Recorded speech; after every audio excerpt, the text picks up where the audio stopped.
Lockdown से पहले गीता के घर का नज़ारा कुछ ऐसा था कि रोहन ऑफिस जाता था और शिविन स्कूल। जिनके घर से जाने के बाद गीता काम खत्म करके बाकी समय आराम करती थी। लेकिन लॉकडाउन के बाद ऑफिस और स्कूल घर में ही खुल गए और इससे गीता का हाल वो तो आपको देखने में ही मजा आएगा। शिविन, ओ शिविन, महाराज उठने के लिए क्या 21 तोपों की सलामी लेंगे? अरे बिस्तर से बाहर निकल, ऑनलाइन क्लास स्टार्ट होने वाली है। अरे तुम भी हद करती हो, स्पीकर की तरह चिल्लाने की क्या जरूरत है? दिख नहीं रहा मेरी कॉन्फ्रेंस चल रही है।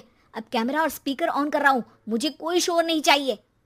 इस पर जैसे ही रोहन लैपटॉप का कैमरा और स्पीकर ऑन करता है तभी कुकर की सीटी बजती है। करा लो अब इसे चुप। लॉकडाउन नहीं हुआ, मेरी मौत का फरमान जारी हो गया। दोनों बाप बेटे ने नाक में दम किया हुआ है। ऐसा बोलकर गीता वहां से शिविन के कमरे में पहुंच जाती है, जहां शिविन अभी भी सो रहा होता है।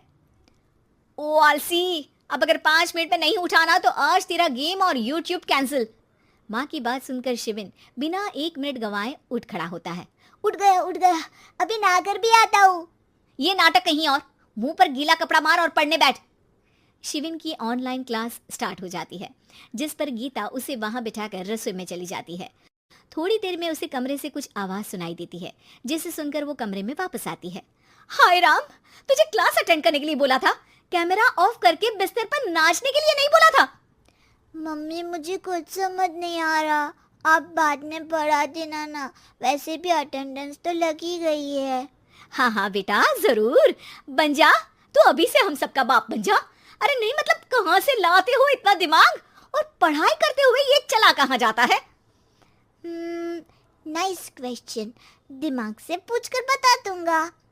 शिविन की बातों से परेशान होकर गीता उसे मारने के लिए जैसे ही आगे बढ़ती है तभी वो कमरे से बाहर भाग जाता है।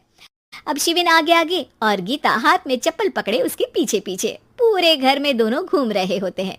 इसी बीच वो रोहन के पास पहुंच जाता है और शिविन को मारने वाली चप्पल रोहन के लैपटॉप पर जाकर गिरती है। ओए माँ! मम्मी, अब पापा को चप्पल मार रही हो? ओ आज तक के रिपोर्टर, चुपचाप जाकर क्लास अटेंड कर ले, नहीं तो अगली तेरे पीछे लगेगी। इस पर शिविन वहां से चला जाता है, जिसके बाद रोहन गीता से कहता है, इस सर्कस के लिए कुछ बोलना चाहोगी? अरे क्या करूं, जब से तुम दोनों घर में रहने लगे हो, घर अपने आप ही सर्कस बन गया है और मैं तुम्हारी नौकर। कभी बेटी को संभालो तो कभी बाप के नखरे उठाओ। इन्हीं सब उथल पुथल में दिन बीतते रहते हैं, जिसमें हर रोज घर के अंदर कुछ नया सियप्पा खड़ा मिलता है, जो ज्यादातर शिविन और रोहन की ऑनलाइन स्कूल और ऑफिस से रिलेटेड ही होता है। एक सुबह, शिविन चल उठ, आज की क्लास जल्दी है। कैमरा ऑफ करके आप अटेंड कर लो। अरे ऐसे छित्तर पड़ेंगे, दादी नानी सब एक साथ याद आ जाएंगी। गीता की लाख मशक्कतों के बाद क्लास तो खत्म हो जाती है, लेकिन उसके बाद शिविन फोन इस्तेमाल करते हुए इंस्टाग्राम रील बनाने लगता है। रसोड़े में कौन था?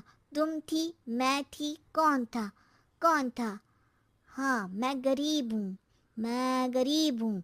अरे ओ गरीब के बेटे, आजा, मैं बनाती हूँ तुझे गरीब।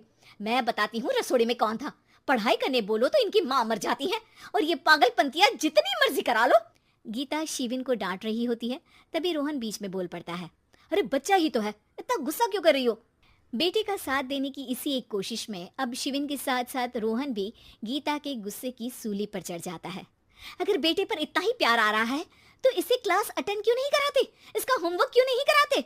उस समय तो बहुत जल्दी मीटिंग आ जाती है, वो काम मैं करूं और यहाँ इस बेफिजुली की चीज में तरफदारी करके बन जाओ महान। हे भगवान, कोई तो इनके ऑफिस और स्कूल खुलवाओ, मैं इन्हें और घर में नहीं सह सकती। अरे कुछ और मांग लेती, क्योंकि तुम्हारी ये विश इस साल तो पूरी होने से रही, कोरोना। हाय नास बेटे ने जिंदगी ही बर्बाद कर दी। खाए कोई पचाए कोई, कल मुझे चुन चुन कर सबको मेरी बद्दुआ लगेगी। उन्होंने दुनिया का और इन बाप बेटे दोनों ने मेरा जीना मुश्किल कर दिया। गीता वहां से चली जाती है, जिसके बाद रोहन शिविन से कहता है, अरे तुम्हारी मम्मी इतनी भड़की हुई क्यों है? आपकी वजह से पूरा समय घर में रहते हो और उस पर कोई काम कराने की जगह बस ऑर्डर देते रहते हो। अच्छा बेटे, सारा इल्जाम मुझ पर, पूरा दिन तो वो तुम पर ही चिल्लाती है। हाँ, मतलब दोनों का 50-50 है, कुछ करना पड़ेगा। वो कहते ना, make the best out of worst. I have an idea. वैसे तुम्हारी माँ सही कहती है, बहुत जुबान चलाने लगे हो, कम बोला करो।